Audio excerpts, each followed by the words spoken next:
Hello everyone, welcome all of you to my channel Pi Academy। तो आज अपन पढ़ने वाले हैं एप्लीकेशन ऑफ डेरिवेटिव का बहुत ही बेहतरीन सा टॉपिक, दैट इज मोनोटोनोसिटी।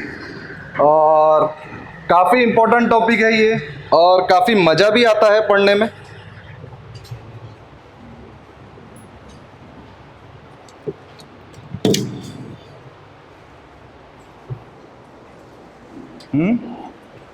तो मोनोटोनोसिटी समझ में आया? तो आपको ये चीज़ पढ़नी है, सिंपल सा थोड़ा सा समझ लेते कि what do you mean by monotonous. आप अपने लाइफ में बोलते क्या, कभी वर्ड यूज़ करते क्या बहुत लाइफ मोनोटोनस हो गई है, एक जैसी? ये वर्ड यूज़ किया क्या आपने? इसी वर्ड और इसी फीलिंग के साथ भी यही टॉपिक का नाम रखा हुआ है मोनोटोनोसिटी। यही फीलिंग है इस नाम के साथ जुड़े हुई, यही फीलिंग है इस नाम के साथ जुड़े हुई। कोई भी चीज़ मोनोटोनस होना, या तो कंटिन्यूअसली इंक्रीज, आप समझी? अंदाजा, एंगल पूरा परफेक्ट हो गया है वो। देखो अब ये फीलिंग कैसे है, जैसे अगर मैं बात करूं, जैसे y is equal to F of X is equal to ln x। इसका मतलब क्या है? ऐसा होना, आपको ये चीज़ समझना है कि x कैसे बढ़ता है। अगर आप इस डायरेक्शन में जा रहे हो तो x बढ़ रहा है, अगर आप इस डायरेक्शन में जा रहे हो तो x, अगर आप इस डायरेक्शन में जा रहे हो तो हाँ, तो अभी कैसे बात होगी? x बढ़ने पे y अगर बढ़ रहा है तो फंक्शन इंक्रीजिंग, x बढ़ने पे y अगर बढ़ रहा है तो फंक्शन, अगर x जैसे देखो इधर जा रहा है, x कंटिन्यूअसली बढ़ रहा है, ये x के लिए ये y, ये x के लिए ये y, ये x के लिए ये y, ये x के लिए ये y। तो x बढ़ने पे क्या हो रहा है? y भी बढ़ रहा है। x बढ़ने पे क्या हो रहा है? बढ़ रहा है। सिंपल सा पॉइंट है, x बढ़ने पे क्या हो रहा है? y भी बढ़ रहा है। इसी को कहते हैं मोनोटोनस होना ग्राफ। ये कभी भी जरूरी नहीं है कि इंक्रीजिंग होना, डिक्रीजिंग भी हो सकता है, पर अगर वो इंक्रीजिंग है तो हमेशा इंक्रीजिंग रहे, डिक्रीजिंग है तो हमेशा। जैसे अब ये ग्राफ क्या है? Increasing, increasing for x belongs to 0 से infinity, increasing for x belongs to. अगर मैं y equal to F of x बोल दूं और इक्वल टू ए की पावर x बोल दूं, तो ये ग्राफ क्या है? बोलेंगे सब जन, क्या है ये ग्राफ? इंक्रीजिंग। क्या बात कर रहा है? x बढ़ने पे y भी बढ़ रहा है। ये कैसे पता चला? ये ग्राफ इंक्रीजिंग है या नहीं है, ये पता कैसे चल रहा है?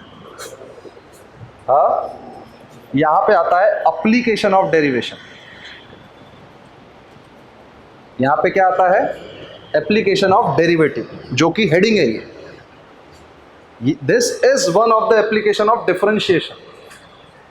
समझ में आया? अभी तक आप क्या पढ़ रहे थे? आपकी हेडिंग क्या है? सबसे पहले हमेशा टॉपिक के हेडिंग पे स्टिक रहना है आपको। अगर आप वो टॉपिक के हेडिंग पे स्टिक हो तो आपको हर एक चीज़ थोड़ी थोड़ी आसान लगने लगेगी। जैसे आपका टॉपिक का हेडिंग क्या है? एप्लीकेशन ऑफ डेरिवेटिव या डिफरेंशिएशन, डिफरेंशिएशन के यूजेस, यही है हेडिंग। तो पहला यूज अपन ने कहाँ पे देखा? टेंजेंट और नॉर्मल। पहला यूज अपन ने कहाँ पे देखा? देखो, एक तो सब बोलेंगे, पहला यूज अपन ने देखा टेंजेंट और नॉर्मल में, फिर दूसरा यूज अपन ने देखा रेट मेजर करने में, तीसरा यूज अपन ने देखा अप्रोक्सीमेशन में, करेक्ट? तीसरा यूज अपन ने देखा अप्रोक्सीमेशन में। अब चौथा यूज है कि ग्राफ इंक्रीजिंग है या डिक्रीजिंग है, ये पता कैसे चले। अब आप लॉजिकली समझो, थोड़ा सा पहले मैं आपको समझा देता हूँ कि चीज़ें है क्या और करनी कैसे। अगर आप लॉजिकली समझो कि dy बाई डी एक्स क्या होता है? Slope at any point. Slope को हम tan थीटा भी बोलते हैं। और अगर अपन थीटा को दो एंगल में बांटे, एक थीटा इक्वल टू अक्यूट और theta equal to obtuse. Theta acute मतलब थीटा बिलोंग्स टू 0 से 90, मतलब आपको मालूम है थीटा बढ़ता है तो टेन थीटा भी बढ़ रहा है।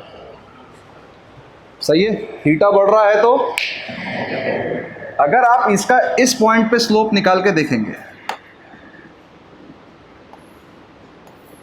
ये थीटा, इस पॉइंट पे स्लोप निकाल के देखेंगे, ये थीटा, और theta dy by D X क्या बताता है? Instantaneous rate of change.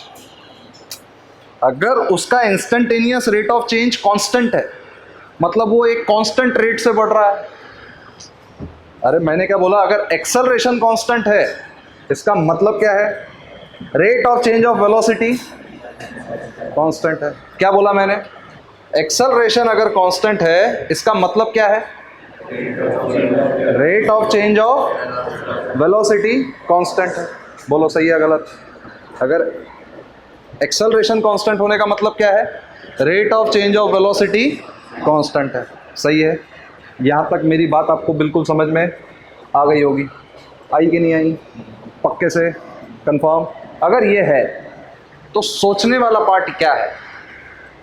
सोचने वाला पार्ट ये है कि भाई ध्यान से देखो, ध्यान से समझो कि अगर मैं यहाँ पे देखूँ कि dy बाई डी एक्स बढ़ रहा है, मतलब इंस्टेंटेनियस रेट ऑफ चेंज भी बढ़ रहा है, मतलब एक्सेलरेशन भी बढ़ रहा है।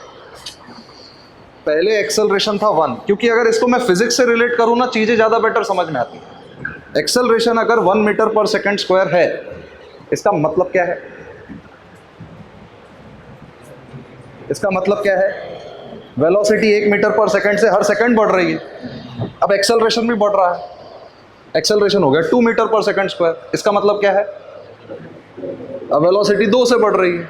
अब एक्सेलरेशन हो गया 3, अब वेलोसिटी, अब एक्सेलरेशन हो गया 4, अब वेलोसिटी। हाँ, समझ में आया? मतलब वेलोसिटी बढ़ने का रेट भी बढ़ रहा है, वेलोसिटी बढ़ने का रेट भी बढ़ रहा है। पर मेरे को एक चीज बताओ, अगर वेलोसिटी, अगर एक्सेलरेशन कांस्टेंट है, क्या बोला मैंने? तब भी वेलोसिटी बढ़ रही है। और एक्सेलरेशन, अगर एक्सेलरेशन भी बढ़ रहा है तब भी वेलोसिटी बढ़ रही है। मतलब ये मैं बोल दूं कि एक्सेलरेशन अगर पॉजिटिव है तो वेलोसिटी बढ़ेगी ही बढ़ेगी, चाहे कुछ भी हो जाए। एक्सेलरेशन घटने का मतलब, एक्सेलरेशन पॉजिटिव है बट एक्सेलरेशन घट रहा है। क्या बोला मैंने? एक्सेलरेशन, हम जो भी एक्सेलरेशन की बात कर रहे हैं वो पॉजिटिव ही है। देखो अब फिजिक्स जानने का क्या सिग्निफिकेंस है, समझ में आ रहा है कि फिजिक्स अब मैथ्स में कैसे इंप्लीमेंट होता है और इस चीज की फील कैसे आती है। कि अगर मैं बोलूं एक्सेलरेशन हमेशा ही पॉजिटिव है पर एक्सेलरेशन घट रहा है, इसका मतलब क्या हुआ? वेलोसिटी भी घटेगी। सही है गलत? नहीं? अरे एक्सेलरेशन पहले था 4, क्या था एक्सेलरेशन? अभी आपकी वेलोसिटी थी 5, 1 सेकंड बाद कितनी रहेगी? 9, 4 से बढ़ गई ना। एक्सेलरेशन है अब 3, एक्सेलरेशन घटा कि नहीं घटा? अब आपकी वेलोसिटी कितनी है? 12। वेलोसिटी तो बढ़ रही है पर वेलोसिटी बढ़ने का रेट घट रहा है। नहीं समझे? क्या समझे? वेलोसिटी तो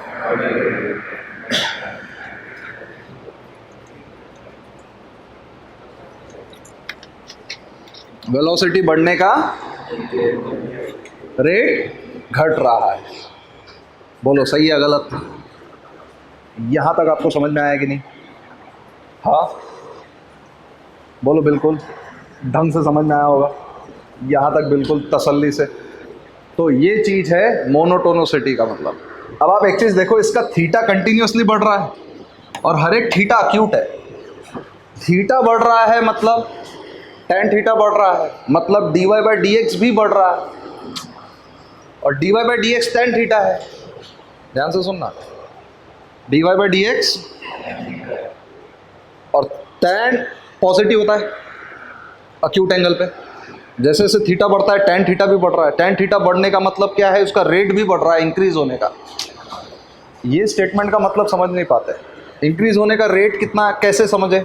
अगर मैं एक यूनिट डिफाइन करूँ, तो इसमें ये इतना ही बड़ा, और फिर एक यूनिट डिफाइन करूँ तो इसमें ये इतना बड़ा, फिर एक यूनिट डिफाइन करूँ तो इसमें ये इतना बड़ा। मतलब समझ में आ रहा है? मतलब 1 सेकंड को अगर मैं डिफाइन करूँ तो 1 सेकंड में पहले 2 मीटर बड़ा, तो अगले सेकंड में 4 बड़ा, अगले सेकंड में 8 बड़ा, अगले सेकंड में 16 बड़ा। मतलब वेलोसिटी तो बढ़ रही है, पर वेलोसिटी बढ़ने का भी रेट बढ़ रहा है। थोड़ा सा फील है, ये चीज़ आपको थोड़ा सा फिजिक्स में भी मदद करेगी। आपको इसमें से जो ठीक लगे लिख लो। वैसे मैं तो कुछ लिखता नहीं इसमें, ये तो सिर्फ एक की सारा इंट्रोडक्शन था, इसमें क्या लिखोगे मुझे भी नहीं मालूम, मैं तो कुछ नहीं लिखता। लिखो first point, functions are said to be monotonic. Functions are said to be monotonic. अब आपको समझ में आ गया होगा। फंक्शन इंक्रीजिंग कब है? जब dy by D x greater than 0 है। फंक्शन डिक्रीजिंग कब है? जब dy by D x less than 0 है। फंक्शन कांस्टेंट कब है? जब dy by D x equal to 0 है। आप एक्सेलरेशन से रिलेट करो ना डायरेक्ट। एक्सेलरेशन 0 मतलब वेलोसिटी, एक्सेलरेशन पॉजिटिव मतलब वेलोसिटी इंक्रीजिंग, एक्सेलरेशन नेगेटिव मतलब वेलोसिटी डिक्रीजिंग। सही है गलत? लिखो, functions are said to be monotonic if they are either increasing, either बोला उसने। Functions are said to be monotonic if they are either increasing और decreasing in their entire domain, और decreasing in their entire domain. अब आपको ऐसे 6 example बता देता मैं। जैसे F of x equal to, अरे equal to L N X, ये इंक्रीजिंग है। देखो, इन इट्स एंटायर डोमेन को अंडरलाइन कर दो, इन इट्स एंटायर डोमेन, ये इंपॉर्टेंट है। फिर y equal to F of x equal to E की पावर x, ये भी क्या है? इंक्रीजिंग ही है। y equal to F of x, ये क्या है? ई की पावर, ये भी क्या है? ई की पावर माइनस एक्स, तो हमेशा डिक्रीजिंग रहेगा। हाँ, y equal to F of x equal to cot inverse x, ये ग्राफ डिक्रीजिंग है। समझ में आ रहा कि नहीं आ रहा? अरे बोलो। y equal to F of x equal to 2x, 2x मतलब a straight line passing from origin, ये भी हमेशा क्या है? इंक्रीजिंग, ये डिक्रीजिंग, ये डिक्रीजिंग। समझ में आ गया क्या आपको? मोनोटोनस मतलब क्या होता है? आइदर इंक्रीजिंग और decreasing in their entire domain. Next point, next point नहीं, इसी में सब पॉइंट है, इंपॉर्टेंट पॉइंट। नोट लिख लो भले।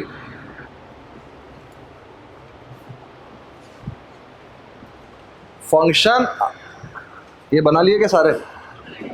अबे वो इतनी जगह काय को लगा दिया? थोड़ा सा छोटे 5-6 लाइन में 5 ग्राफ बना देता, खटाखट खटाखट खटाखट। ये तो कितनी बार बना दिया अपन ने,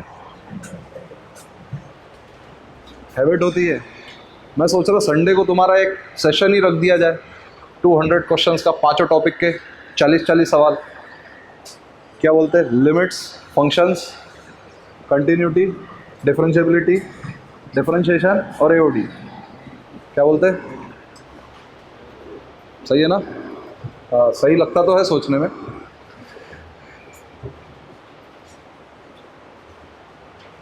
बोलो, आगे बढ़ूं? देखो, functions which are increasing as well as decreasing in their domain are said to be non monotonic.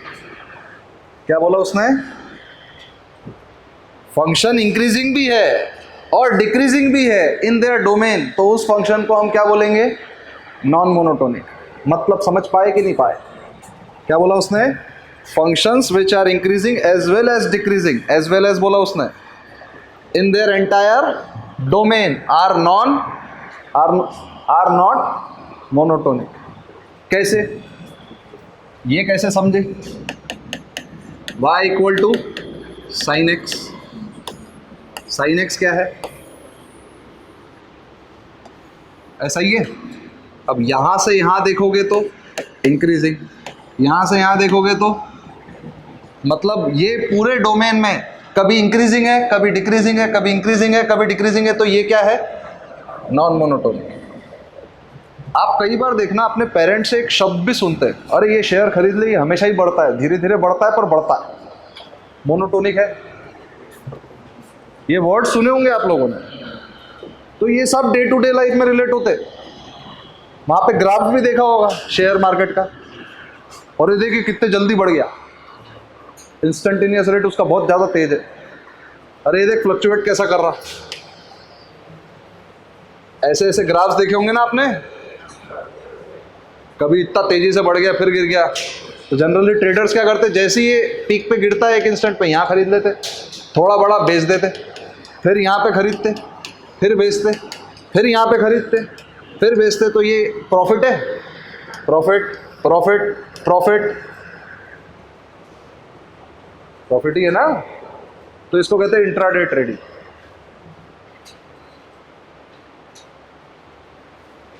अगर आप बहुत सही कॉलेज में हो ना तो आपका गजब फ्यूचर है फाइनेंस में, क्योंकि फाइनेंस में सिर्फ ग्राफ्स चलते हैं। मजाक नहीं कर रहा। ये जो टॉपिक आप सीख रहे हो कैलकुलस, ये आपको बहुत देगा अगर इसको आपने ढंग से सीखा तो। मजाक नहीं कर रहा। अब आप इसको ये भी बोल सकते हैं, y equal to F of x square. ये देखो यहां से यहां तक ये क्या है? डिक्रीजिंग। यहां से यहां तक, तो ये सब कौन से ग्राफ है? Non monotonic.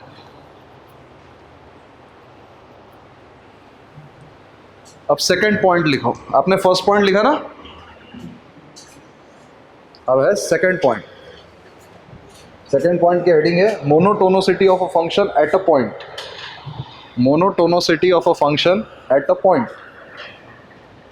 फंक्शन को मोनोटोनस, अगर फंक्शन मोनोटोनस है तो क्या ये जरूरी है उसने हर एक पॉइंट पे डिफरेंशिएबल होना चाहिए? बोलिए मेरी बात। अगर कोई फंक्शन मोनोटोनस है तो क्या ये जरूरी है उसने हर एक पॉइंट पे डिफरेंशिएबल होना चाहिए ही चाहिए? नहीं। उसने सिंपल ये बोला, उसने इंक्रीजिंग होना चाहिए। एक्स बढ़ने पे वाई बढ़ना ही बढ़ना चाहिए। कोई मतलब नहीं है उसको ग्राफ डिफरेंशिएबल है या नहीं है। जैसे अगर मैंने एक ग्राफ बनाया, ये बनाया, ये बनाया, ये बनाया, ये पॉइंट पे डिफरेंशिएबल है क्या? अगर आप ये पॉइंट को देखोगे तो एक आगे का पॉइंट देखते, एक पीछे का देखते। तो पीछे से अगर आप टेंजेंट बनाओगे तो ऐसा, ये बनाओगे तो ऐसा, दोनों का स्लोप सेम है क्या? तो इस पॉइंट पे डिफरेंशिएबल है क्या? पर इंक्रीजिंग है। तो फंक्शन को, अरे ओ कुछ भी मत लिखो, सब लिखाएगा मैं, शान वर्ड टू वर्ड लिखाएगा। जो मैं कुछ नहीं लिखा रहा वो लिखना भी नहीं है। खुद भी मन से कभी भी कुछ भी लिख दोगे तो ये कैसा है? ये बहुत ज़्यादा चेक करने वाला टॉपिक है। चेक कब करते, कैसे चढ़ते, कैसे करते, क्योंकि इसमें सिंपल मिस्टेक्स बहुत होती है इजी, पूरा डिफरेंशिएशन है, पर वो कई बार चेक करना पड़ता है।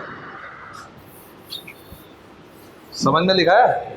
देखो हेडिंग लिखा गया monotonicity of a function at a point. अब एक चीज मेरे को बताओ कि दो फंक्शन पढ़ते हैं अपन, कुछ भी मत लिखना, अभी हेडिंग लिख लिया ना। अगर कोई फंक्शन किसी पॉइंट पे इंक्रीजिंग है, हमें कोई मतलब है क्या वो पॉइंट कैसा है? अगर मैं इसके दो ग्राफ बनाऊं आपको,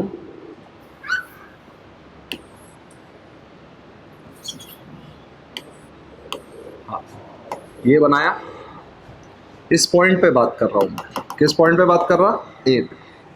अगर मैं इस पॉइंट पे भी बात करूं ए प्लस एच, इस पॉइंट पे भी बात करूं एच, इस पॉइंट पे बात करूं तो ये क्या है? एफ ऑफ ए। इस पॉइंट पे बात करूं तो सही है। आपको मालूम है शर्त है कंटिन्यूस होना जरूरी है, नहीं तो कोई पॉसिबल नहीं है। डिफरेंशिएबल होना जरूरी नहीं है, पर कंटिन्यूस होना तो नहीं रहा तो क्या इंक्रीजिंग नहीं है?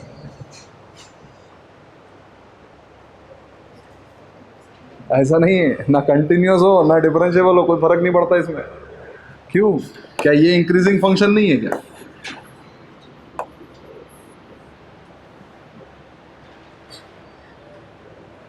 बताऊंगा, मैं सब सिखाऊंगा आपको ग्राफिकली। तो मैं को ये मालूम है a plus H greater than A plus H greater than A. तो मुझे ये भी मालूम है अगर x बढ़ रहा है तो अगर y भी बढ़ रहा है।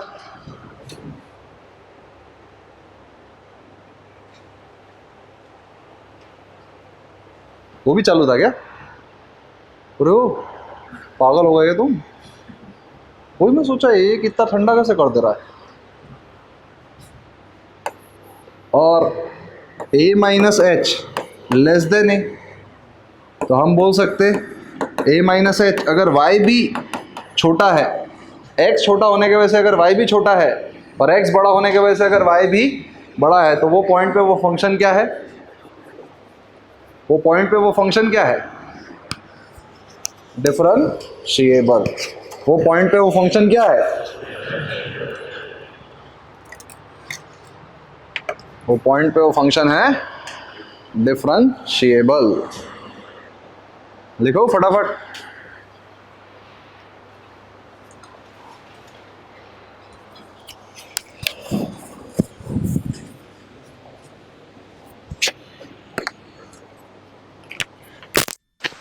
आवाज आ रही? वो पॉइंट पे वो फंक्शन है differentiable. Sorry sorry sorry sorry sorry, ये लिख लिया ग्राफ। अब इसके बाजू में लिखना a function is said to be increasing, a function is said to be increasing,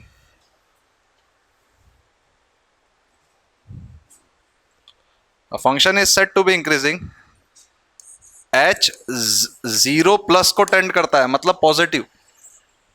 सही है ना? नेगेटिव हो गया तो उल्टा ही हो जाता।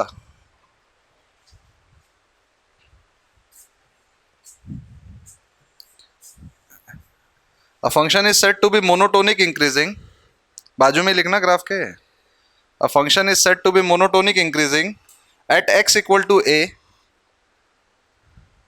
if f of x satisfies this, if f of x satisfy this। या तो आप ऐसा भी लिख सकते हैं f of a minus H less then f of a less than f of a plus H. जैसे जैसे x बढ़ रहा है y भी बढ़ रहा है। सही है ना? लेफ्ट हैंड साइड में भी अपन ने चेक कर लिया और राइट हैंड साइड में भी लिख लिया है यहाँ पे। अब नीचे ऐसे एंड डालना। और मोनोटोनिक डिक्रीजिंग को हम क्या बोलेंगे? Monotonic decreasing.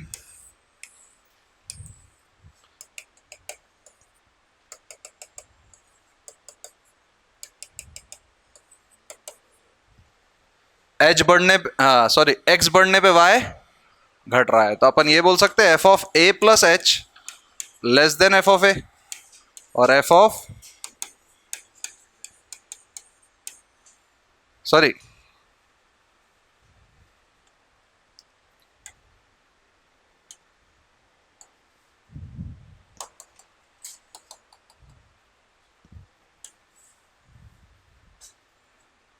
हट, एक्स ए प्लस एच का बड़ा है, वो एफ ऑफ ए से छोटा है, और एफ ऑफ ए खुद F of A minus H से छोटा है। सही है ना?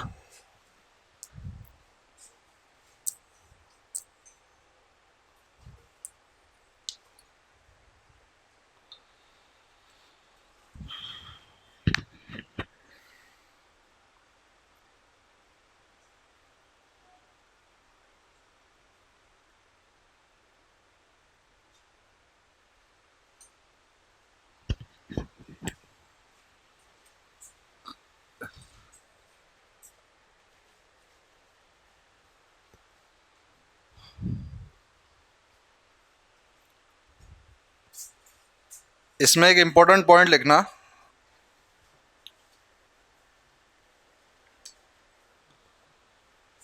इसमें एक important point, note, note important note है, पूरी नोट को ही अंडरलाइन कर देना इसमें। समझ गए ना?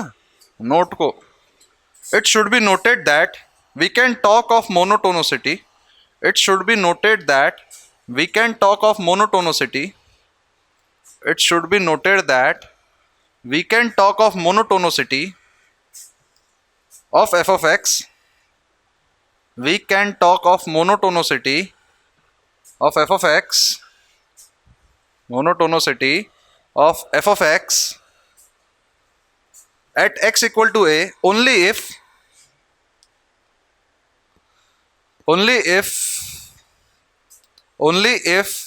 x equal to a lies in its domain, only if x equal to a lies in its domain of f, lies in its domain of f, comma,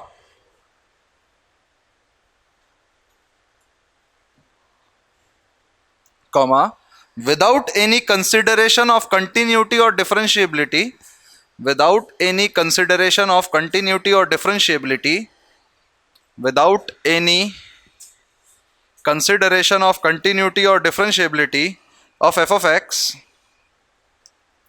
at x equal to a, of f of x at x equal to a,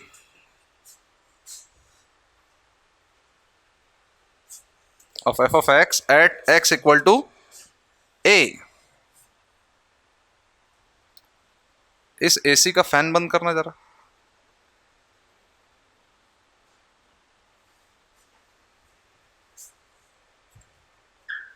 लाओ इधर।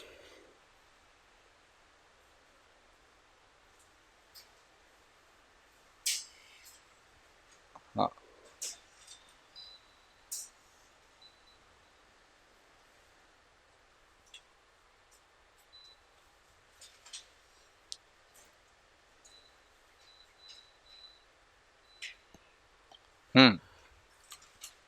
without any consideration of continuity or differentiability of f of x at x equal to a, क्या बोला उसने कि continuity और differentiability को मद्देनजर नहीं भी रखे तो चलता है।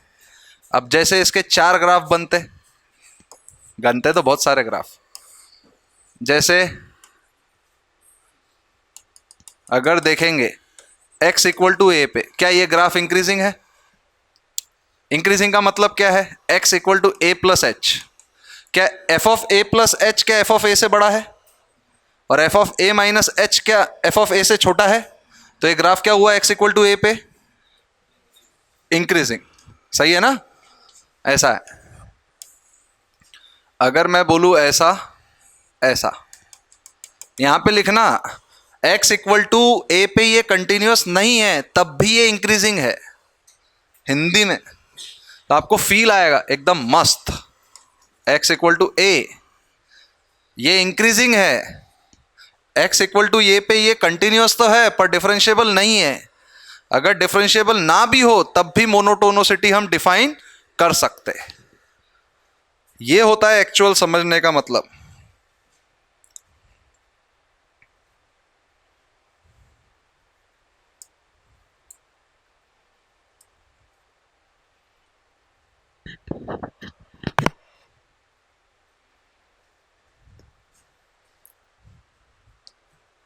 ये x इक्वल टू ए पे डिफरेंशिएबल नहीं है ना, x इक्वल टू ए पे डिफरेंशिएबल है क्या?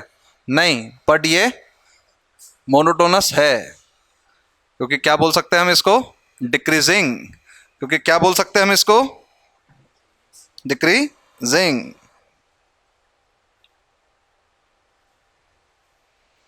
क्योंकि हम इसको डिक्रीजिंग बोल सकते हैं। बोलो सब जान।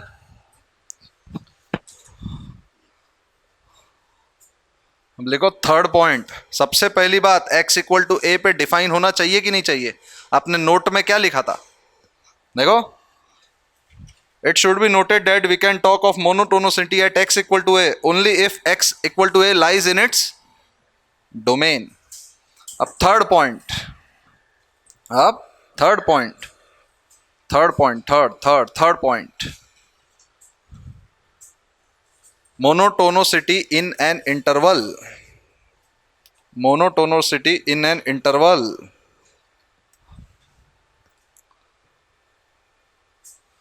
monotonicity in an interval.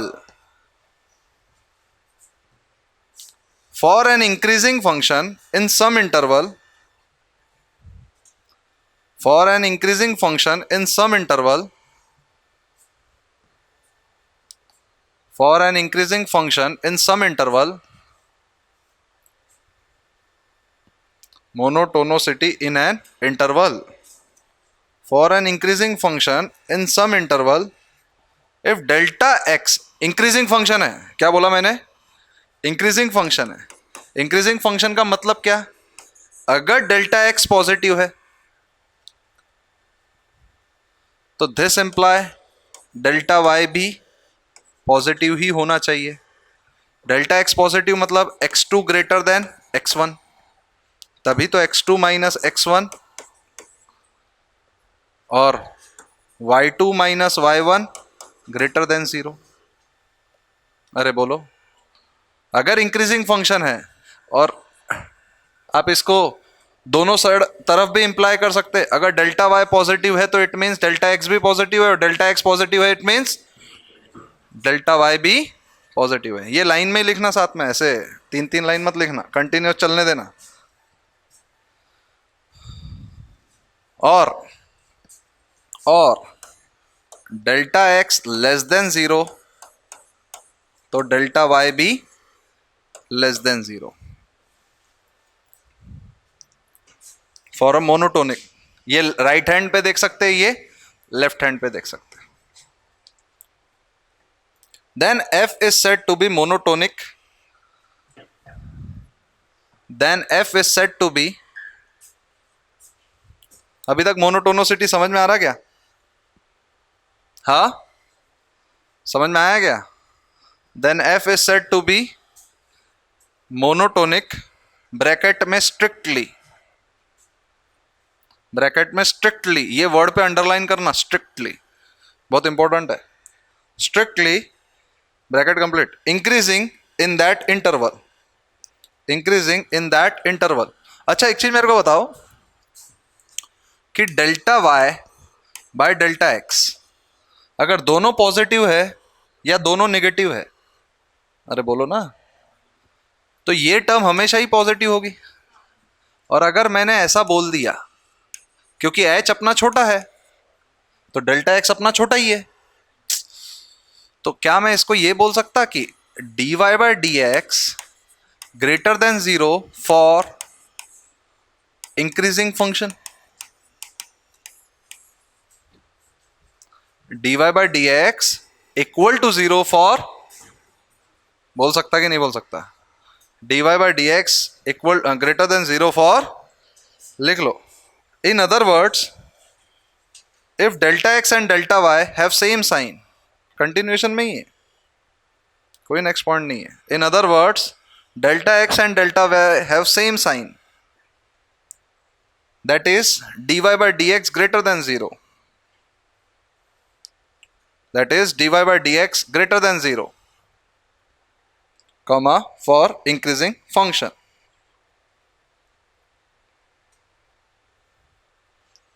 Full stop. Hence अभी अपन ने क्या बोला? डेल्टा एक्स और डेल्टा वाई को सेम साइन है तो dy by D x greater than 0 है, बट इसका रिवर्स भी चलता, converse, vice versa. If dy by, hence if dy by D X is greater than 0 in some interval j, j को capital लिख लेना, in some interval j. If dy by D X is greater than 0 in some interval j, क्या बोला? If dy by dx is greater than 0 in some interval j, then y is said to be increasing function in that j. Then y is said to be increasing function in that j. j बोलते से interval समझ में आना चाहिए. Then y is said to be increasing function in that j. Full stop. Conversely, if f of x is increasing in some j, conversely, if f of x is increasing in some j, conversely, if f of x is increasing in some j, then dy by dx greater than 0 in that j. Then dy by dx greater than 0 in that j। हो गया, paragraph change. लिख लिया गया यहां तक? आपको इतना तो समझ में आ गया होगा, अगर कोई भी फंक्शन स्ट्रिक्टली इंक्रीजिंग है, क्या समझ में आया होगा? कोई भी फंक्शन स्ट्रिक्टली इंक्रीजिंग है वो इंटरवल में, तो dy by dx greater than 0 है वो इंटरवल में, dy by dx greater than 0 है वो इंटरवल में। अरे तेरा दोस्त, तेरा जिगर का टुकड़ा आया ही नहीं।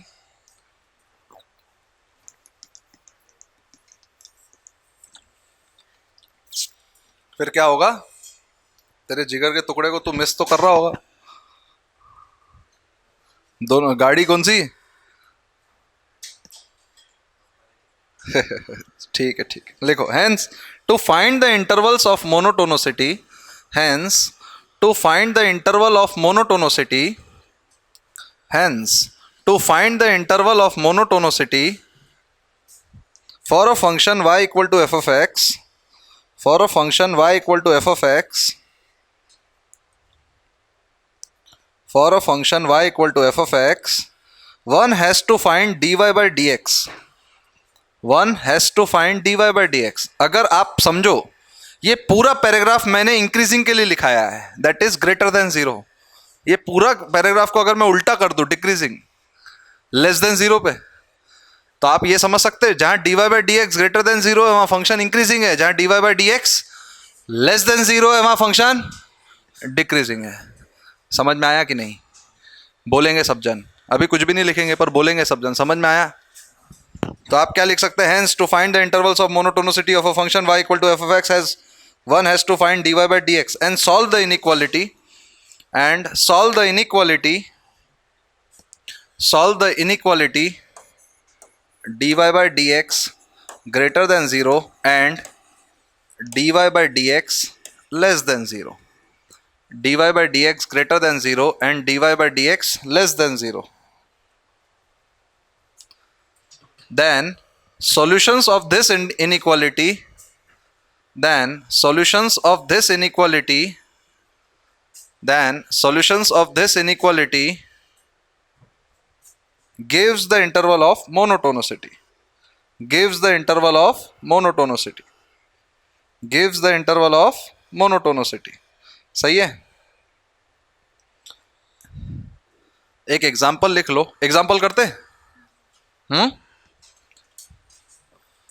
एग्जाम्पल जो अपन ने सीखा, y equal to F of x equal to X square E की पावर माइनस एक्स। एग्जाम्पल है compute the interval of monotonicity, compute the interval of monotonicity,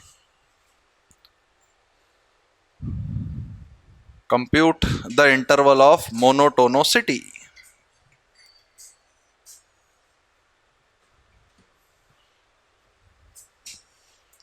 जिंदगी जिंदगी जिंदगी है यहाँ। Compute the interval of monotonicity. सबसे पहले आप क्या करोगे? सबसे पहले आप क्या करोगे? इसका डोमेन निकालोगे। क्या निकालोगे? अब ये पॉलिनोमियल है, इसका डोमेन तो x बिलोंग्स टू r ही है और इसका भी domain x belongs to r ही है, तो domain of function is r। कोई दिक्कत वाली बात नहीं है। उसके बाद आप क्या करोगे? f dash x। उसके बाद आप क्या करोगे? f dash x। तो f डैश x क्या हो जाएगा? 2x e की पावर माइनस x। पहले वाले का डिफरेंशिएशन, दूसरा वाला एज इट इज। फिर पहला वाला एज इट इज, दूसरे वाले का डिफरेंशिएशन यही होगा। तो हम ये बोल सकते हैं 2x minus x square E की पावर माइनस x। और आपको एक चीज पता है कि ये वाला जो टर्म है ये हमेशा ही पॉजिटिव होता है, क्योंकि e की पावर माइनस एक्स का अगर आप ग्राफ देखोगे तो ऐसा ही बनता है, वो हमेशा ही y पॉजिटिव है उसका, क्योंकि हमें तो dy बाई डी एक्स का, क्योंकि हमें ये देखना है dy by D x positive कहाँ है और नेगेटिव कहाँ है। तो हमारा पूरा ये फैक्टर इस फैक्टर पे डिपेंड कर रहा है। तो ये factor x common 2 minus x. तो इनइक्वालिटी अगर देखेंगे, एक है 0, एक है 2। तो एक चीज बताओ, यहाँ पे क्या है? अगर मैं -1 इसमें डालूँ तो नेगेटिव, यहाँ पे पॉजिटिव, यहाँ पे नेगेटिव। तो हम ये बोल सकते हैं क्या, F of X is increasing in 0 to 2 and f of x is decreasing in -infinity से 0 यूनियन 2 से इंफिनिटी। सही है गलत? मतलब वो 0 तक घट रहा है, फिर 2 तक बढ़ रहा है, फिर वापस घट रहा है।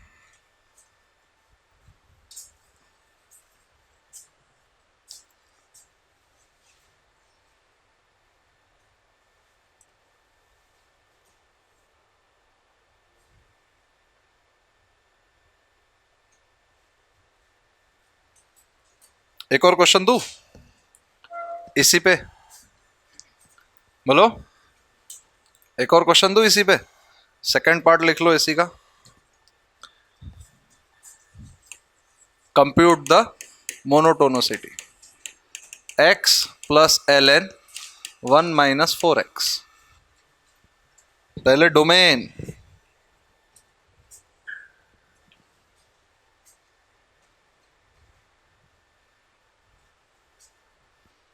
सबसे पहले डोमेन।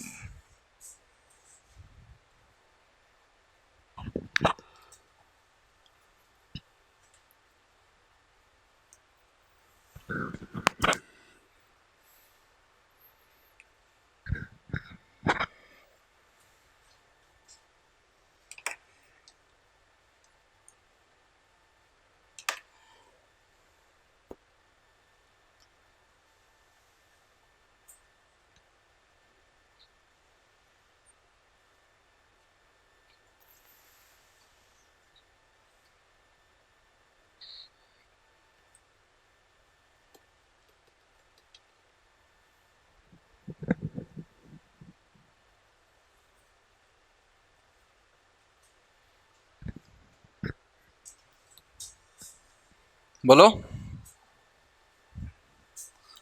सबसे पहले आप क्या करोगे, इसका डोमेन निकालोगे। सबसे पहले आप क्या करोगे, डोमेन निकालोगे। तो डोमेन क्या आएगा इसका, एफ डैश एक्स। पहले डोमेन निकालते, एक्स बिलोंग्स टू रियल है इसका।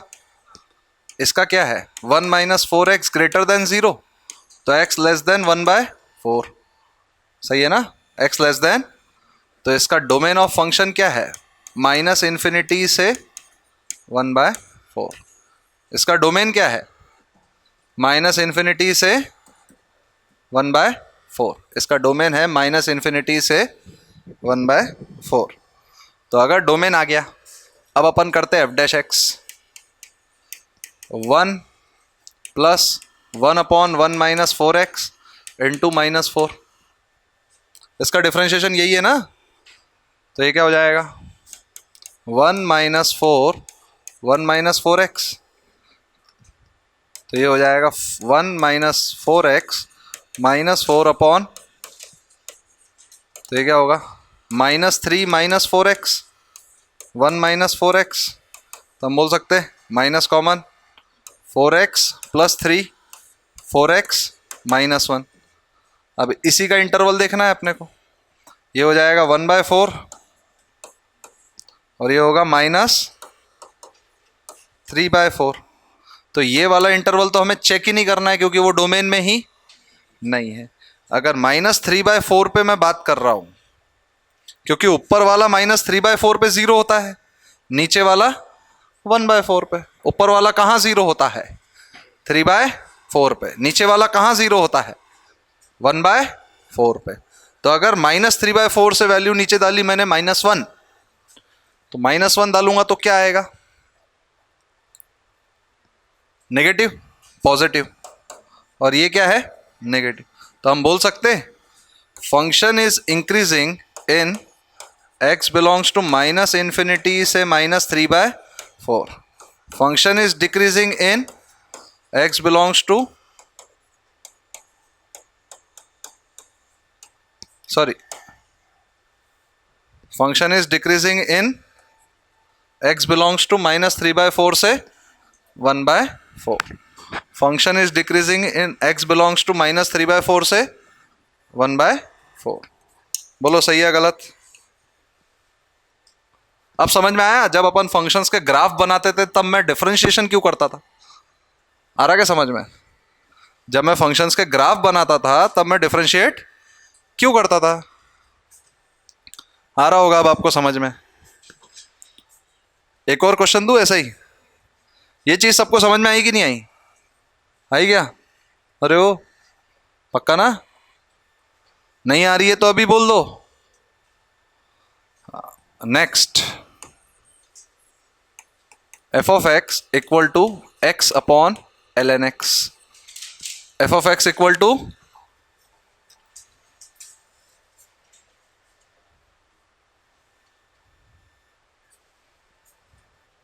f of x equal to x upon ln x. बताओ कैसे होगा?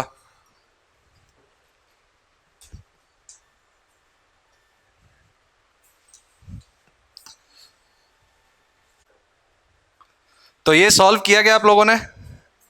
कैसे करेंगे इसको? इसका डोमेन क्या है? सबसे पहले डोमेन बिलोंग्स टू 0 से 1 यूनियन 1 से 1 ले नहीं सकते क्योंकि डिनोमिनेटर क्या हो जाता है?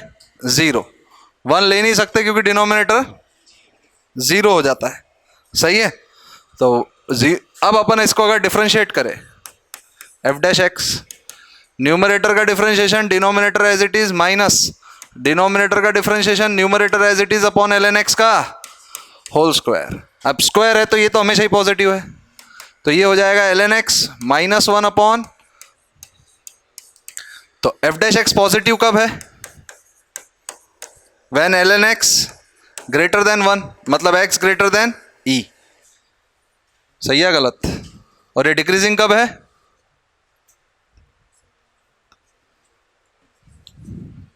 ये इंक्रीजिंग है. और for decreasing f dash x less than 0, तो ln x लेस देन 1, तो x less than e. x less than e. तो हम ये बोल सकते हैं फॉर x बिलोंग्स टू 0 से 1 यूनियन 1 से e decreasing, and for x belongs to e से infinity increasing. For x belongs to e से इंफिनिटी इंक्रीजिंग. बोलो क्या बोल रहा? अरे क्या बोलना चाहता? अरे बोलना क्या? वो तो मुझे ही मालूम है. डिक्रीजिंग कैसे होगा? ये इसका ग्राफ कैसे बनेगा? इसका ग्राफ बनता है, ग्राफिकल भी थोड़ा सा नॉलेज होना चाहिए कि वन डोमेन में नहीं है, तो यहाँ पे ऐसा, फिर ऐसा, ई पे इसकी वैल्यू है ई, और फिर इंक्रीजिंग. देखो ना, 0 से 1 में डिक्रीजिंग, 1 से ई तक भी डिक्रीजिंग ही है, फिर ई से आगे इंक्रीजिंग. सही है? ऐसा.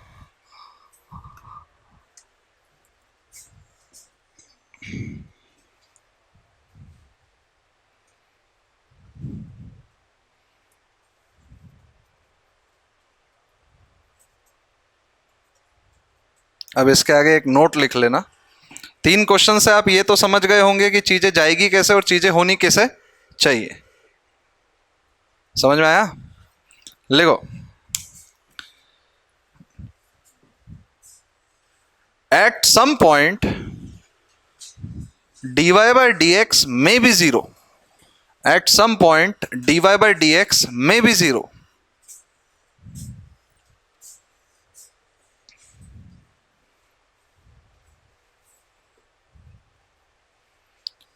But f of x may still be increasing at that point. अभी तक अपन ने क्या पढ़ा कि भाई सुनना, अभी तक अपन ने क्या पढ़ा कि भाया अगर इंक्रीजिंग है तो dy by dx greater than 0 ही होना चाहिए, अगर डिक्रीजिंग है तो dy by dx less than 0 है. अब वो ये बोल रहा कि अगर dy by dx किसी एक पॉइंट पे जीरो भी है, बट ऐसा भी हो सकता कि उस पॉइंट पे वो इंक्रीजिंग भी है। ऐसा नहीं है कि इंक्रीजिंग होने के लिए उसको हमेशा ग्रेटर देन जीरो ही होना चाहिए, वो इक्वल टू जीरो भी किसी पॉइंट पे हो सकता है। फॉर एग्जाम्पल अगर देखा जाए तो f of x equal to x cube, x cube का ग्राफ कैसा होता है अगर देखा जाए ऑथेंटिकली तो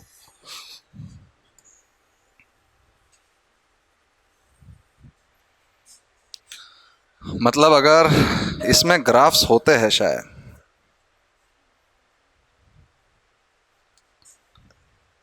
मैथ्स कहीं दिख रहा क्या? मैथ्स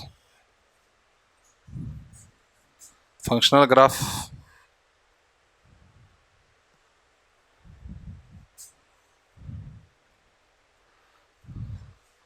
एक्स एक्स कहाँ दिख रहा?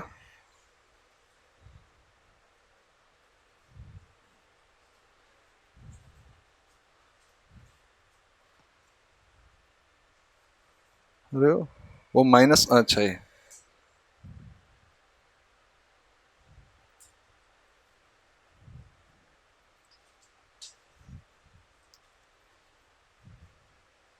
अरे पावर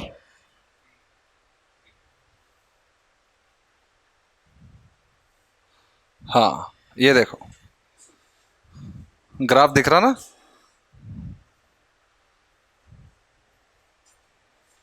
जूम अगर आप बात करोगे इधर तो आपको ये चीज पता चलेगी,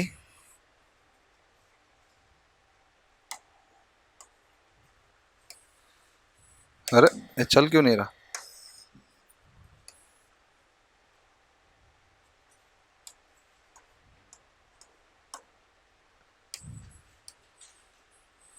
कि यहां पे इसका टेंजेंट का स्लोप डिक्रीजिंग है, बट आप यहां जाओगे, अच्छा वहां नहीं चलता, चल तो रहा है।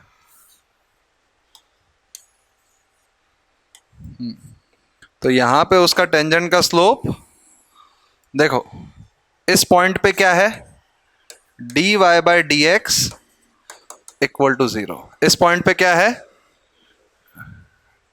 ये देखो, जूम दिख रहा क्या? थोड़ा सा एनालाइज करे तो, और अगर वाई डायरेक्शन में जूम करवाना है तो ये देखो,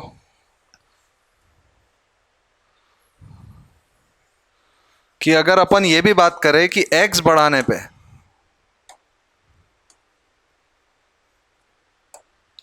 x बढ़ रहा है तो y भी बढ़ रहा है, और x घट रहा है तो y भी घट रहा है। आप यहां से यहां कंटिन्यूसली वो टच नहीं है, यहां से वहां कंटिन्यूसली टच है नहीं, वो एक्चुअली देखा जाए तो वो हकीकत में ऐसा है, बट वो ऐसा कर्व है कि यहां पे उसका टेंजेंट, ऐसा स्लोप, ये टेंजेंट बन रहा है। आपको समझ में आया? किसी पॉइंट पे अगर d Y by D x zero भी है, बट ये जरूरी नहीं है कि उस पॉइंट पे वो इंक्रीजिंग नहीं हो सकता, वो उस पॉइंट पे इंक्रीजिंग भी हो सकता है। अरे बस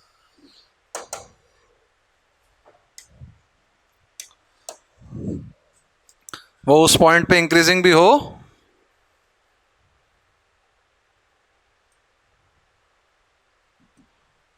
समझ में आ गया? तो आप देखो D Y by D X क्या होगा, 3x²।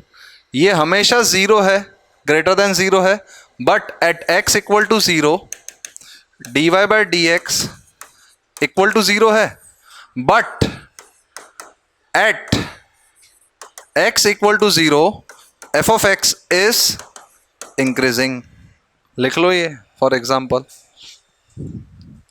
But at x equal to zero F of X is increasing.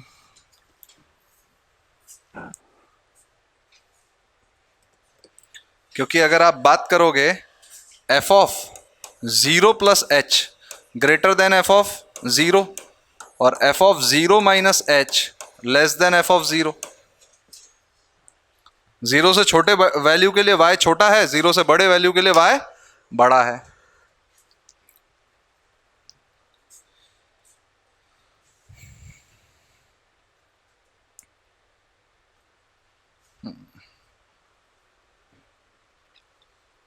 एक 5 स्टार वाला पॉइंट लिखना, 5 स्टार वाला, इसी के नीचे 5 स्टार वाला पॉइंट ऑफ इन्फ्लेक्शन। क्या लिखना है? Point of inflection.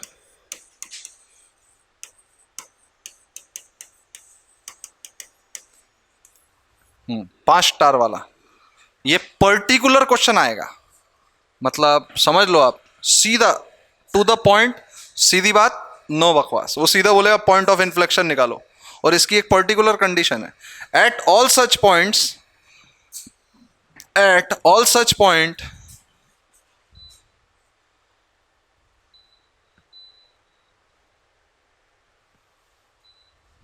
where dy by dx equal to 0, where dy by dx equal to 0, but y is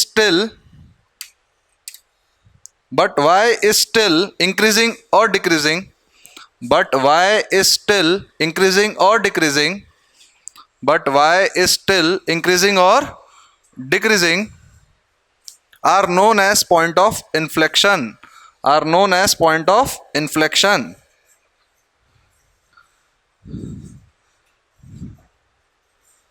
are known as point of inflection,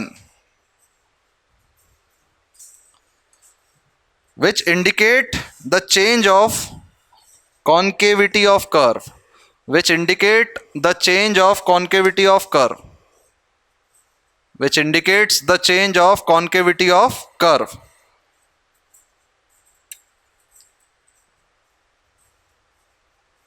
Which indicates the change of concavity of curve. समझ में आया? देखो, पहले concave downwards था, अब concave upward है। Concavity of, ऐसा ही है, कॉन्केविटी कई जगह पे चेंज हो सकती है। अगर मान लो ऐसा स्लोप है, ठीक है, ऐसा मैं मान लूं एक कर्व ऐसा बनाऊं, देखो इस पॉइंट पे कॉन्केविटी बदली कि नहीं बदली? तो क्या ये जरूरी है कि कॉन्केविटी बदलने के लिए dy by D x equal to होना चाहिए?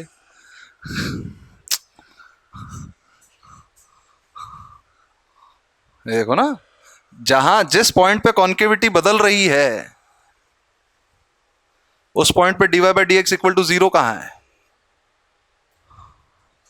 अरे है क्या?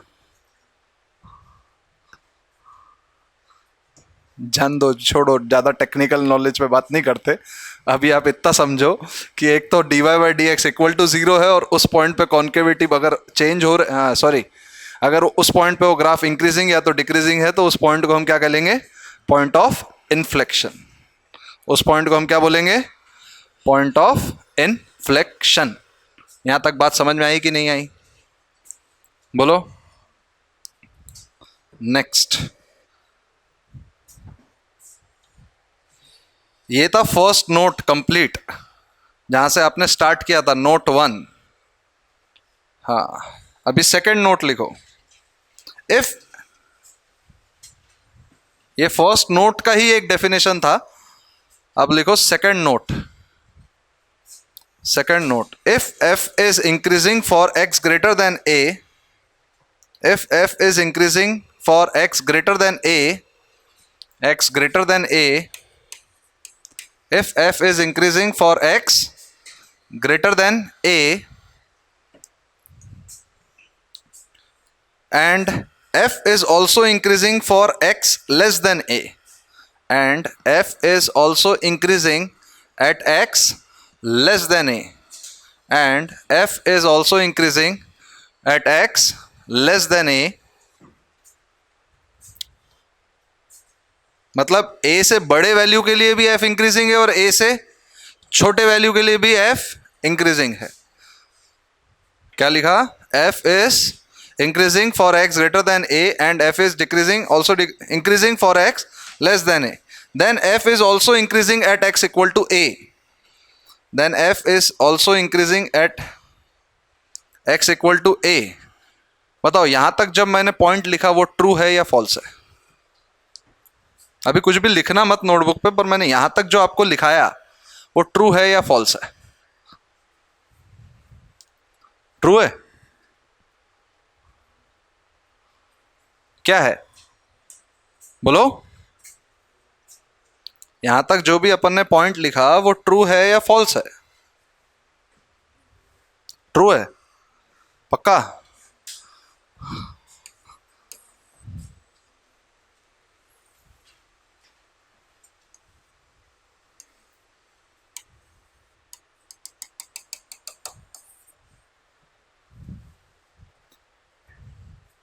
देखो आपका अगर इंक्रीजिंग है तो आपका F of A plus H F of A से बड़ा होना चाहिए, और F of A minus H F of A से छोटा होना चाहिए इंक्रीजिंग के लिए। यहां पे F of A plus H से भी बड़ा है, F of A minus H से भी बड़ा है। एफ ऑफ का मतलब है Y coordinate, A plus H से भी उसका वाई कोऑर्डिनेट बड़ा है, ए माइनस एच से भी उसका वाई कोऑर्डिनेट बड़ा है। तो कैसे पॉसिबल है? पॉसिबल है क्या? यहां तक ये इनकम्प्लीट है। क्या बोला उसने?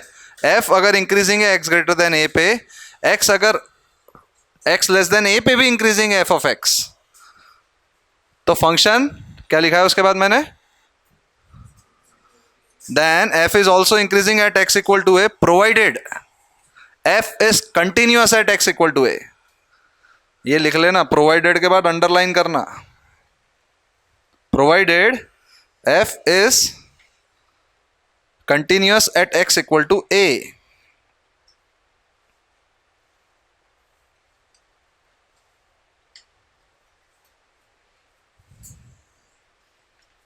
ये अगर कंटिन्यूअस नहीं हुआ तो ये है उसका एक कंटिन्यूअस होना क्यों जरूरी है, या आप साइड में भी लिख सकते हैं इसके नीचे, कंटिन्यूअस होना क्यों जरूरी है।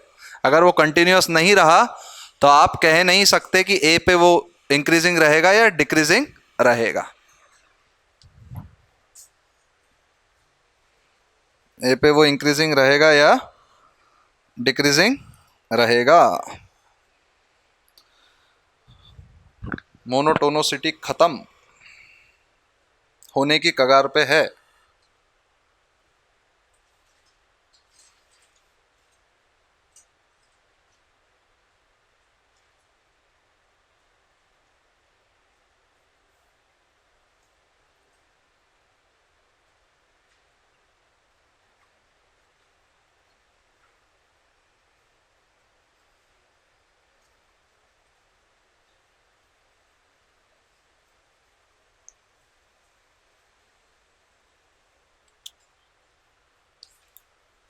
लिख लिया क्या reason? Similarly for decreasing, similarly for decreasing, X less than A पे भी वो डिक्रीजिंग है, एक्स ग्रेटर देन ए पे भी वो डिक्रीजिंग है, तो एक्स इक्वल टू ए पे भी वो डिक्रीजिंग है। शर्त x इक्वल टू ए पे उसने कंटिन्यूअस होना चाहिए, ऐसा लिखो। सिमिलरली शर्त x इक्वल टू ए पे उसने कंटिन्यूअस होना चाहिए, शर्त x इक्वल टू ए पे उसने कंटिन्यूअस होना चाहिए। अब थर्ड नोट थर्ड, आज का लेक्चर अगर मिस हुआ होगा भाई साहब बहुत हो गया होगा, है कि नहीं? खैर कैमरा जब तक अपने साथ है ऐसा मैं होने नहीं दूंगा। मुद्दा यह है कि मैं टाइमली अपलोड नहीं करता, कब अपलोड करूंगा मेरा खुद का भरोसा नहीं। अगर आज मैंने अपलोड नहीं किया और कल का लेक्चर में उनको डायरेक्ट बैठा दिया तो दिक्कत हो जाएगी।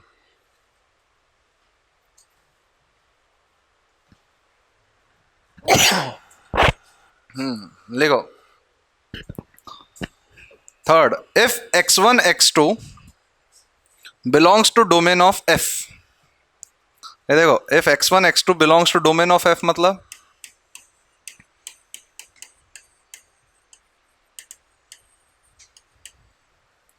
if x1 x2 belongs to domain of f, if x1 x2 belongs to domain of f, and if first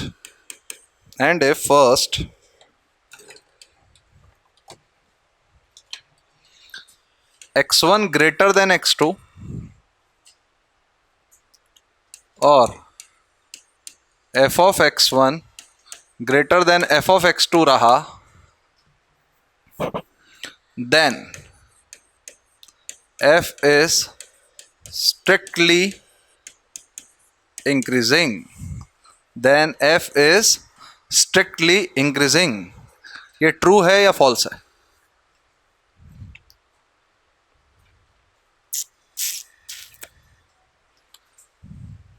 ये ट्रू है या फॉल्स है? ये फर्स्ट पॉइंट है. आपने पहले क्या लिखा? If x1 x2 belongs to domain of f, उसमें फर्स्ट पॉइंट, अगर x1 ग्रेटर देन x2 है और दोनों साइड से अगर इंप्लाई करे f of x1 greater than f of x2, then this imply f is strictly increasing. True या false? True है, फॉल्स है? क्यों? हाँ, कर्व भी हो सकता.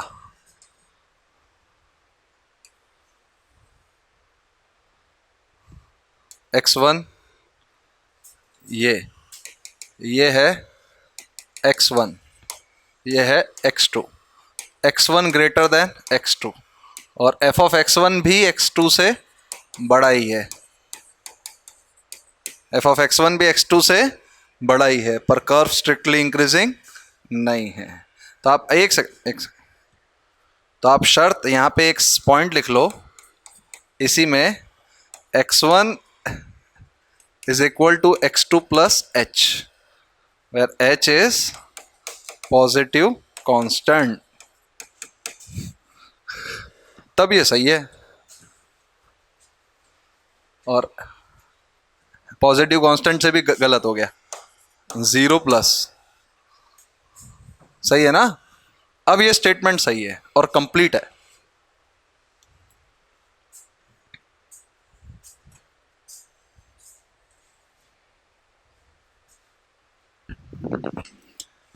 ये तो कॉमन ही रखना. अब इसी में सेकंड पॉइंट,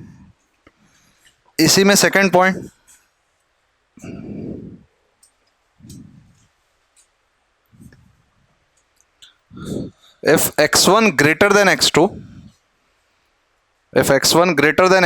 और जगह बचा ले. जहां इंपॉर्टेंट है वहां तो घुसा के लिख देता, वहां खुला लिखना होता है, और जहां इंपॉर्टेंट नहीं है वहां फैला के लिखता है. e की पावर x को वो 10 लाइन में बनाएगा और ये 2 लाइन में लिख डालेगा.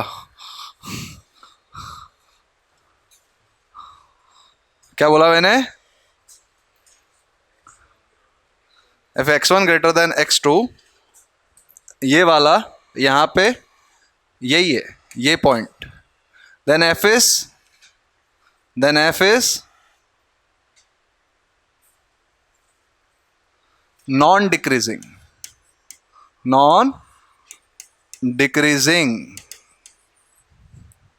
ये क्वेश्चंस के वर्ड्स है.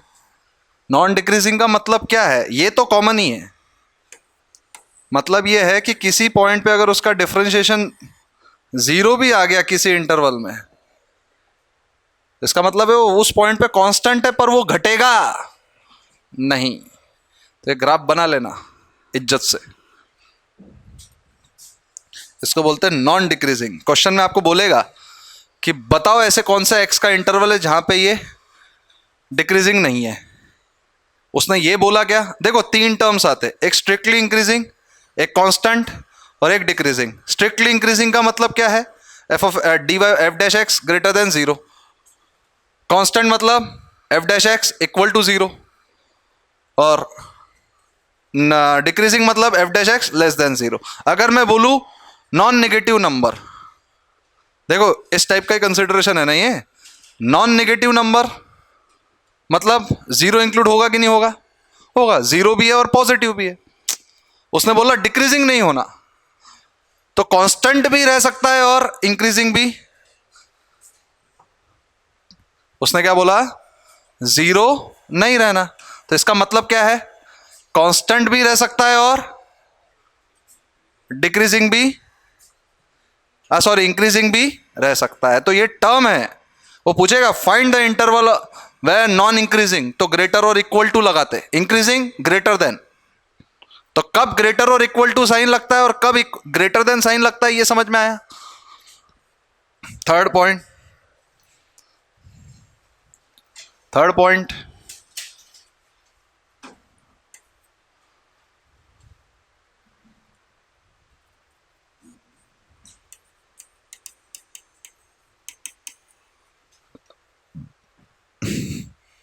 तुम लिखते बैठो, मेरे को तो क्या साइन ही बदलना है, मेरे को किसके लिए थोड़ी लिखना है।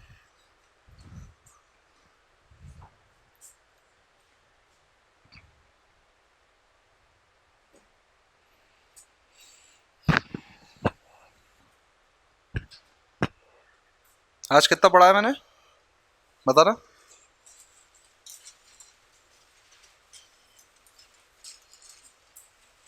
हाँ, कम ही पढ़ा है मतलब, आज एग्जांपल्स नहीं हुए ना, थेरी थेरी हुई,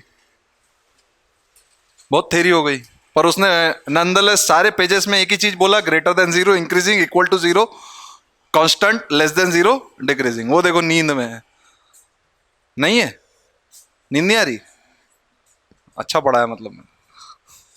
देखो नेक्स्ट, थर्ड पॉइंट लिख लिया, फिर इसमें इक्वालिटी डाल दो, और अरे is non increasing, non increasing, fourth point इसी के अंदर का, ये ग्राफ को उल्टा कर दो,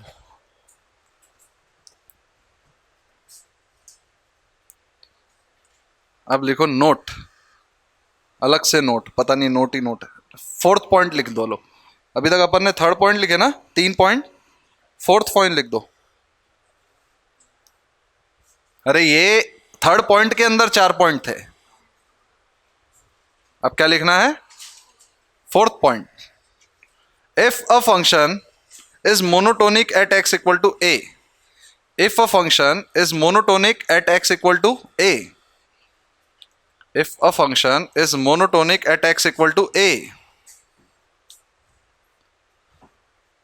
it cannot have extremum point at x equal to a।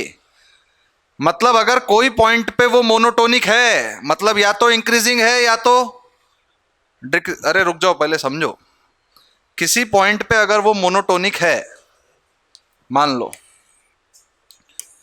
ये पॉइंट पे क्या है, वो इंक्रीजिंग, किसी पॉइंट पे अगर वो मोनोटोनिक है, तो वो पॉइंट पे कभी भी वो मैक्सिमा हो सकता क्या?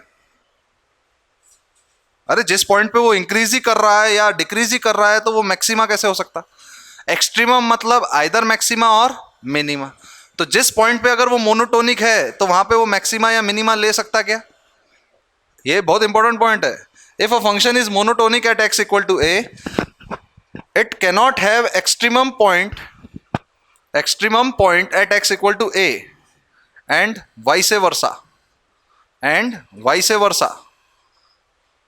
extremum point at x equal to a and vice versa, मतलब जिस पॉइंट पे एक्सट्रीमा नहीं, एक्सट्रीमम वैल्यूज नहीं है, उस पॉइंट पे या आइदर इंक्रीजिंग और डिक्रीजिंग ही रहेगा, आइदर इंक्रीजिंग और डिक्रीजिंग ही रहेगा, फुल स्टॉप। नहीं सॉरी, दैट इज, देखो that is a point on the curve cannot simultaneously, a point on the curve cannot simultaneously, a point on the curve cannot simultaneously, a point on the curve cannot simultaneously be an extremum as well as monotonic point, be an extremum as well as monotonic point, be an extremum as well as monotonic point। Finally differential calculus हम खत्म करने की ओर बढ़ चुके, पता चला है, B an extremum और मोनोटोनिक पॉइंट। फिर next note,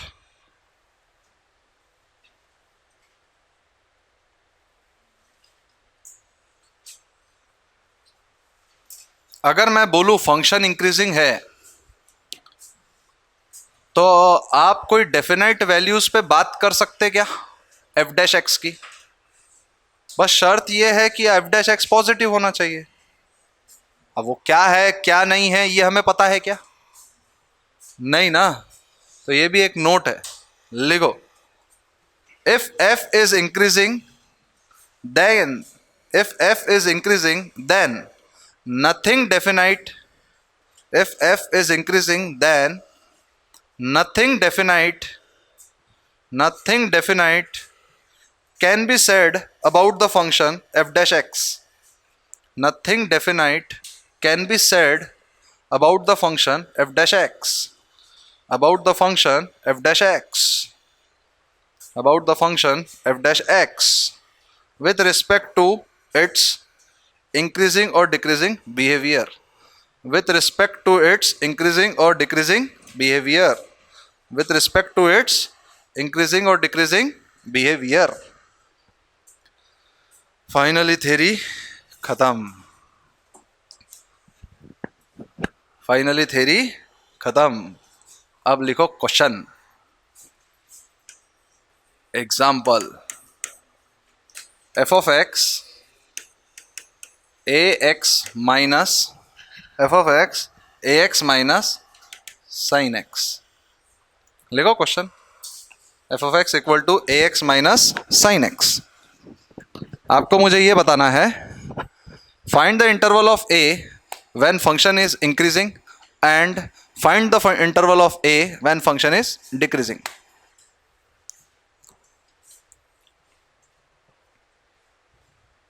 Find the interval of a when function is increasing and find the interval of a when function is decreasing।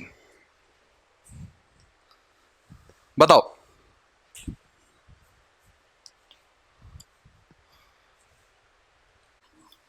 तो ये क्वेश्चन कैसे होगा? देखो, f डैश एक्स सिंपल है, a minus cos x. For increasing, ये देखो कैसे करते हैं इसको, for increasing F dash X greater than zero, मतलब ए ग्रेटर देन कॉस एक्स। ये भाई एक आदमी है जिसकी वैल्यू -1 से 1 है, तो इसकी वैल्यू क्या होनी चाहिए? ए ग्रेटर देन 1। तो हमेशा ही ये पॉजिटिव रहेगा, इंक्रीजिंग के लिए तो आ गया। For decreasing F dash X less than zero, मतलब A less than cos x.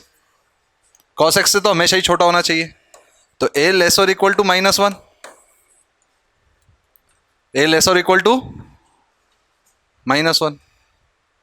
-1 भी रह सकता है, पूछो कैसे? अगर ये -1 है और ये भी -1 है तो इक्वल टू 0 है। वो एक ही ऐसा पॉइंट रहेगा जहां पे वो रहेगा, क्योंकि डिफरेंशिएशन अगर देखेंगे तो वो एक ही पॉइंट पे वहां पे है, वो इक्वल टू 0। तो एक पॉइंट पे अगर इक्वल टू 0 आ रहा है और उसके आजू बाजू पे इक्वल टू 0 नहीं आ रहा है, मतलब फंक्शन कंटिन्यूअस नहीं है। समझ में आया क्या? आपको मैं समझाता ढंग से, ये आप लिख लो एग्जांपल, फिर प्यार से समझाता। ए ग्रेटर और इक्वल टू 1, क्यों इक्वल टू इक्वलिटी लगाई गई और क्यों इक्वलिटी नहीं लगाते?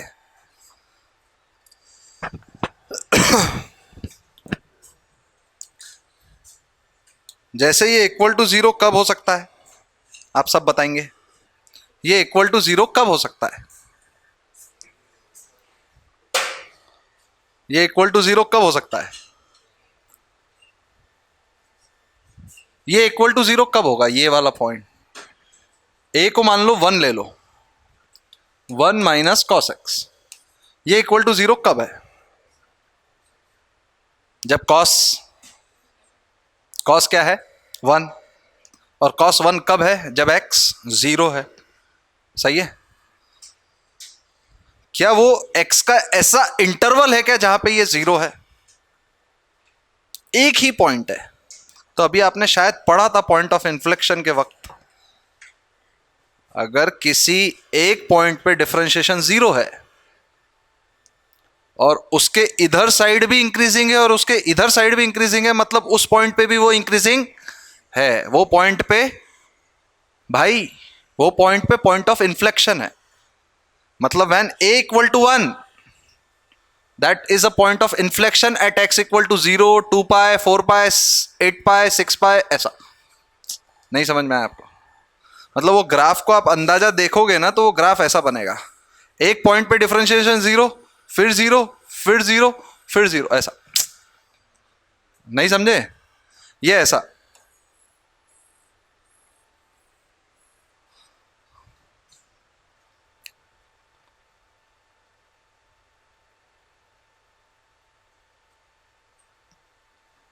अरे गलत बनाया मैंने, कुछ भी बना रहा मैं ग्राफ, कोई कुछ बोल भी नहीं रहा। अरे हट, 1 माइनस कॉस एक्स का ग्राफ क्या होगा? कॉस एक्स का ग्राफ होता है ऐसा, माइनस कॉस एक्स का ग्राफ हो जाएगा उल्टा, और 1 ऐड कर देंगे तो ये ऐसा होगा। एक से ऊपर ला लेंगे ना तो वो एक पर्टिकुलर पॉइंट पे ही डिफरेंशिएशन 0 है ना, उसके इधर साइड में भी डिफरेंशिएशन पॉजिटिव है मतलब इंक्रीजिंग है, उसके इस साइड में भी डिफरेंशिएशन पॉजिटिव है मतलब इंक्रीजिंग है। वो एक इंटरवल में 0 है क्या? एक पर्टिकुलर पॉइंट पे ही 0 है, मतलब ये वहां पे भी इंक्रीजिंग है। आया क्या समझ में? इसलिए वहां पे इक्वलिटी ली गई। तो ये एक चेक वाला पॉइंट है जहां पे बच्चा गलत करता है, वो लिख देता है a ग्रेटर देन 1, जबकि इक्वलिटी भी चलती, क्योंकि इक्वलिटी इसलिए चलती क्योंकि वो इक्वल टू 0 एक पर्टिकुलर पॉइंट पे हो रहा है, इंटरवल पे नहीं। तो पॉइंट पे जब इक्वल टू 0 हो रहा है तो वो चलता है, इंटरवल में अगर 0 होगा तो वो नहीं चलेगा। क्या बोला मैंने? इंटरवल में वो 0 होगा तो वो नहीं चलेगा। लिखो नेक्स्ट।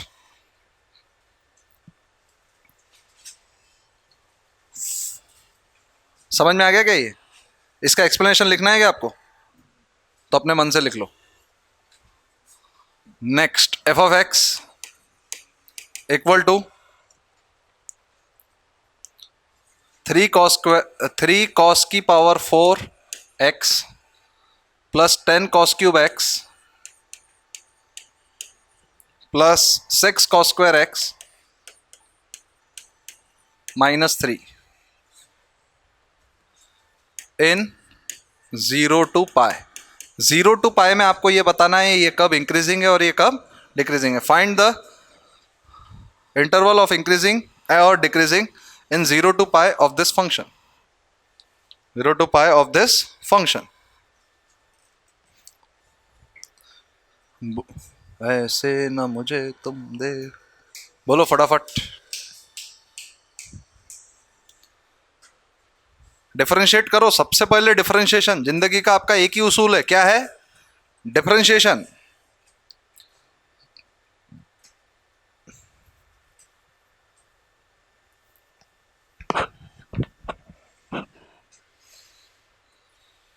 ये क्वेश्चन आप होमवर्क करो, ये अपन कल डिस्कस करेंगे। ओके, ये क्वेश्चन होमवर्क करो। मेरे हिसाब से ये क्वेश्चन आप होमवर्क करोगे तो काफी कुछ सीखोगे। इसमें काफी कंडीशंस है। तो यहां पे अपना बेसिकली मोनोटोनस या मोनोटोनिक का एक बेसिक इंट्रोडक्शन और लगभग टॉपिक खत्म ही हो जाता है। इसके कुछ एप्लीकेशंस अपन नेक्स्ट लेक्चर में देखेंगे।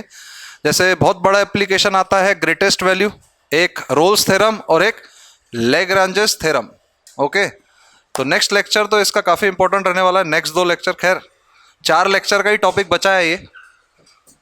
ठीक है, चलो फिर मिलते हैं अपन नेक्स्ट लेक्चर में।